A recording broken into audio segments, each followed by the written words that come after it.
Aqui está a página então para se inscrever, né, para 7 dias grátis. Clicar aqui em continuar.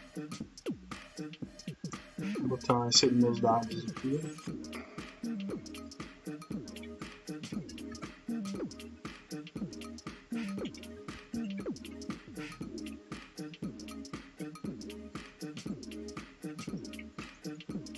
Aí eu clico em continuar. Aí após eu escolho o método de pagamento. Aí eu posso escolher aqui cartão de crédito, clicar em continuar. Aí ele confirma, pede para me confirmar os dados, né? Clico salvar e iniciar meus 7 dias grátis. Certo. Ele pede para me aguardar 5 segundos e me direciona para poder assistir meus filmes lá. Aí aqui no banco de dados ele fez o registro do meu plano e informou que eu tenho do dia 8 até o dia 15, que são 7 dias, né, para poder usar. Aí digamos que eu tenha feito isso no dia 1º, certo? Aí o sistema ele já está validando isso, que ele já passou do prazo, né? Se eu tentar entrar na plataforma, tentar assistir a plataforma, ele vai me direcionar para a tela de checkout, que é a tela que diz que o meu plano grátis terminou e é para me adquirir o plano definitivo. Aí eu vou inserir meus dados aqui para realizar o pagamento. É um cartão de teste, né?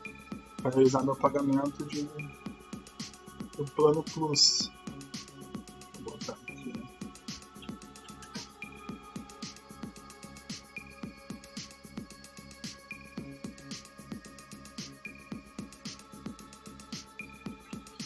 Aí quando eu clico em enviar, ele já vai colocar esse pagamento aqui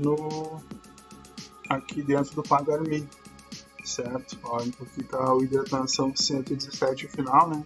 Ele vai para 118, vamos ver. Quando eu clicar em enviar, aí ele vai processar o pagamento. Ó, ele vai contar os 5 segundos e vai me direcionar para mim continuar assistindo meus filmes. Aí vamos ver se deu tudo certo aqui no Pagar.me. Ele tem que ir para o final 118 a transação.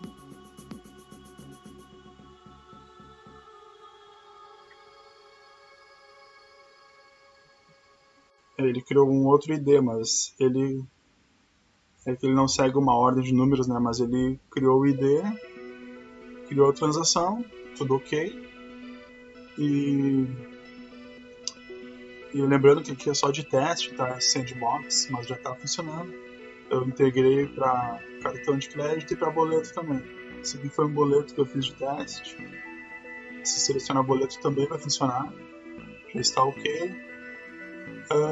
E aí, voltando lá no banco de dados, se eu atualizar aqui, ele atualizou aqui a data de vencimento. Ó. Eu coloquei por enquanto para 1 mês e coloquei um valor ali de simbólico ali de teste, né, no Pagar.me de 150. Mas depois eu vou colocar ali para ele selecionar, né, o tipo de plano que ele quer, para quantas telas e tal. Mas a princípio é essa aí a evolução. Aí se ele chegar aqui, sair e quiser fazer o login de novo, ele vai testar tudo ok para ele assistir, porque ele está validando essa data de vencimento. Se não estiver dentro da data ali, ele não consegue fazer o login. Certo? Vou mostrar ali